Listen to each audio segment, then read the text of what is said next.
if the Roman Empire never truly fell?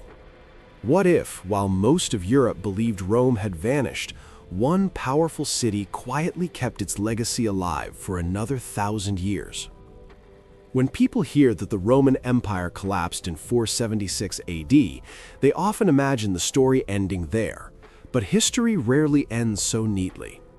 In the east, a magnificent city surrounded by towering walls continued to rule a powerful empire whose people called themselves Romans and fought to preserve the legacy of what we now know as the Byzantine Empire.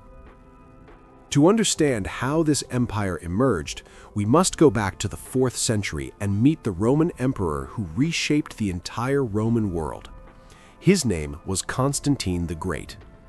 In the early 300s, Constantine ruled an enormous empire that stretched across Europe, North Africa, and the Middle East. Yet the old capital city of Rome was no longer the ideal center of power. Trade routes had shifted eastward, and the empire faced increasing threats along its eastern borders. Constantine understood that geography often determines the fate of empires, so he made a bold decision that would change history forever. In the year 330 AD, Constantine moved the imperial capital to a strategically positioned city called Constantinople. Built on the site of the Greek settlement Byzantium, the city occupied one of the most valuable locations in the ancient world. It stood on the Bosphorus Strait, a narrow waterway linking the Black Sea to the Mediterranean. Every ship traveling between Europe and Asia had to pass through this point. Controlling Constantinople meant controlling one of the world's most important trade corridors.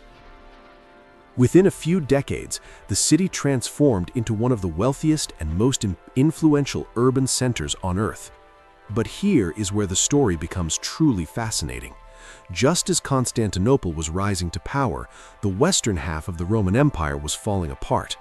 By the 5th century, Germanic tribes such as the Visigoths and Vandals were moving deep into Roman territory. Political instability weakened the imperial government, and economic problems drained its resources. Eventually, in the event historians call the fall of the Western Roman Empire, the last Western Roman emperor was removed from power by a Germanic leader named Odoacer. In Western Europe, Roman authority effectively disappeared. Yet the Eastern Empire did not collapse. Instead, it adapted and continued to thrive.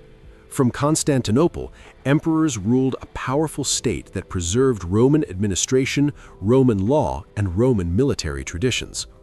Over time, the empire's culture became more Greek in language and identity, but its people still proudly called themselves Romans.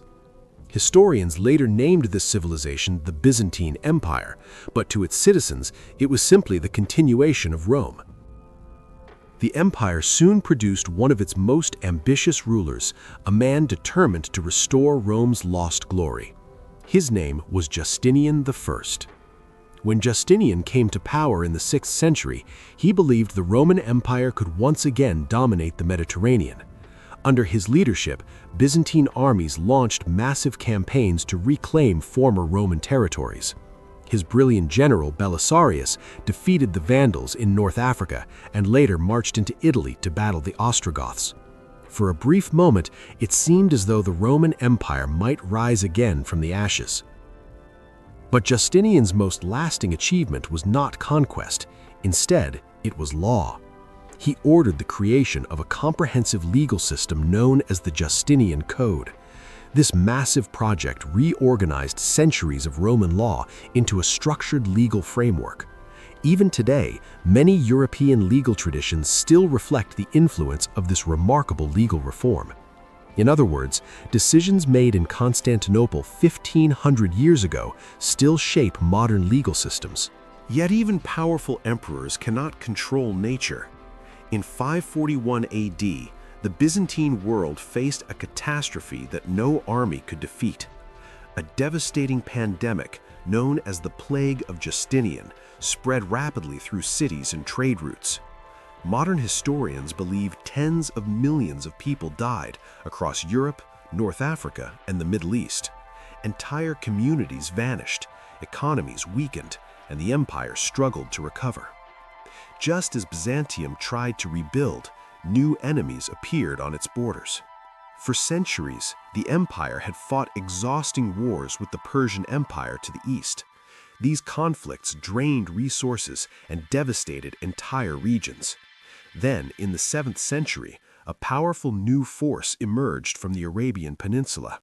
Islamic armies expanded rapidly following the rise of Islam, defeating both Persian and Byzantine forces in a series of dramatic battles. Within only a few decades, the Byzantines lost several of their richest provinces, including Syria, Egypt, and North Africa. Losing these territories was a massive blow to the empire's economy and influence. But here is the remarkable part of the story.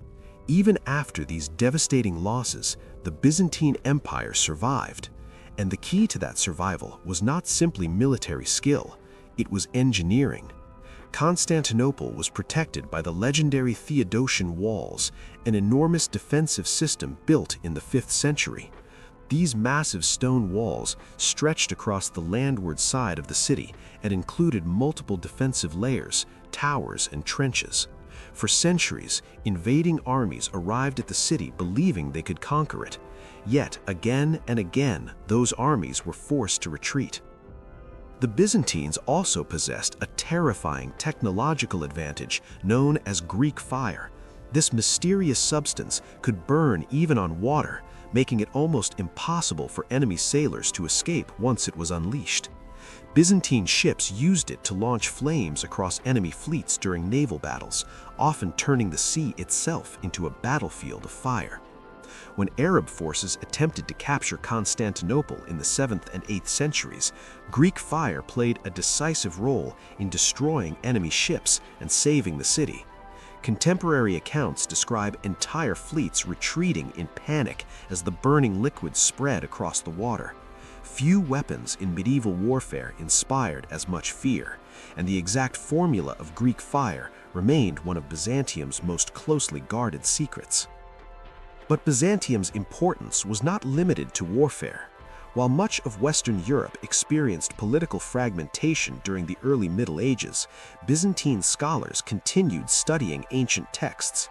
Libraries in Constantinople preserved the works of Greek philosophers and scientists such as Homer, Plato, Aristotle, and Euclid.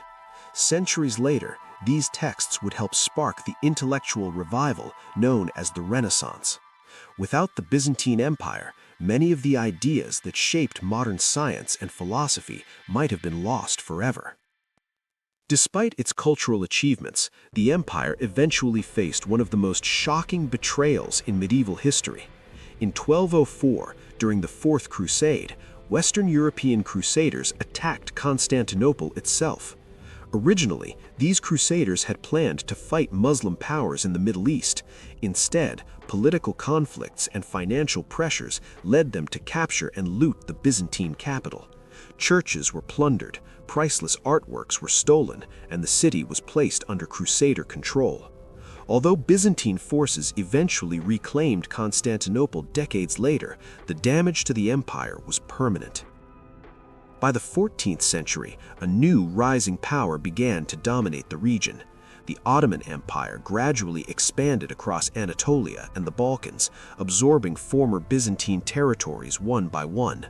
The once vast Byzantine Empire slowly shrank until little remained beyond the city of Constantinople itself. Yet even then, the city continued to resist conquest. The final chapter arrived in 1453.